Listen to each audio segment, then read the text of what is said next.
so I'll try to keep this succinct. This is in relation to something Kurt has posted about the soul, spirit, dream, body being less than your physical body.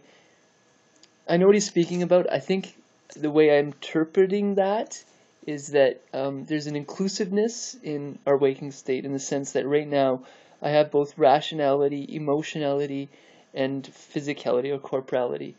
And they're all sort of included. There's not really a distinction there.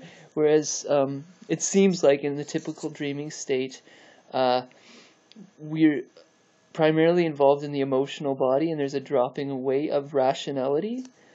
Something that I think this comment that he brought up was in reference to something I was speaking about with him earlier today.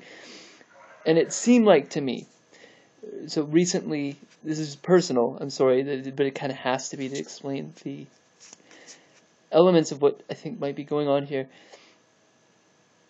The last few nights, I've had more or less consistent awareness through the dreaming state, with some, breakups. So it's not constant, especially in the deep sleep state. I'm not staying aware through that, but primarily through the dreaming state. It seems like I'm kind of maintaining most awareness, but I've not been sleeping well either. That said, there seemed to be something going on occasionally where, like I noticed Jonathan Doherty, and Kurt and myself, we could maintain a level of rationality and embodiment in the dream state. That is to say, it felt like there was actually a body there. I was doing yoga in my body, actually, in the dream state. And although there was a lot more mobility, for example, I was doing a pose in second series Ashtanga called Tidibhasana. All three of us were able to do it. But I was like spinning around on one hand. So there was a higher level of mobility.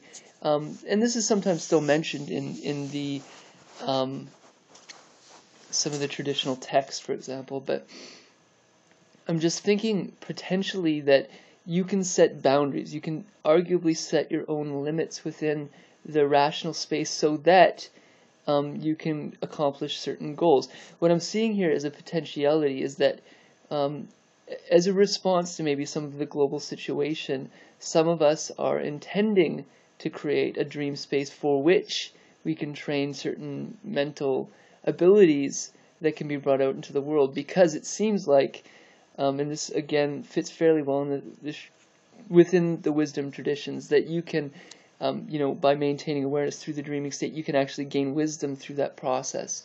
And then by setting certain boundaries, that is, boundaries that allow for rationality potentially, even though I know that sounds strange, but boundaries that allow for rationality within the dream state, you can use that rationality and bring it back into the waking state in a certain use, and provide a certain usefulness in it.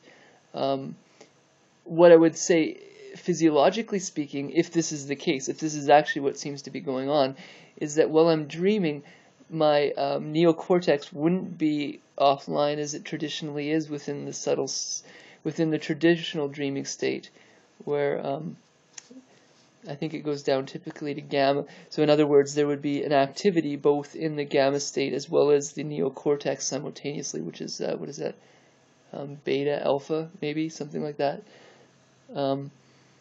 Anyways, there's an imposition of boundaries, which in some ways is making a deeper level of complexity that you're pushing through. So you're actually, in some regards, making your life more complex going through this process, I would say, which means you're kind of moving further from the source in a particular way, but simultaneously, I think it has a usefulness, and that seemed to be, it was like an integral training program that seemed to be sort of going on, and there was a sense of ecstatic joy almost the last couple mornings when I woke up. So it could just be other things, I'm not sure, but it certainly seemed different from typical dream states, although I've had some of these before.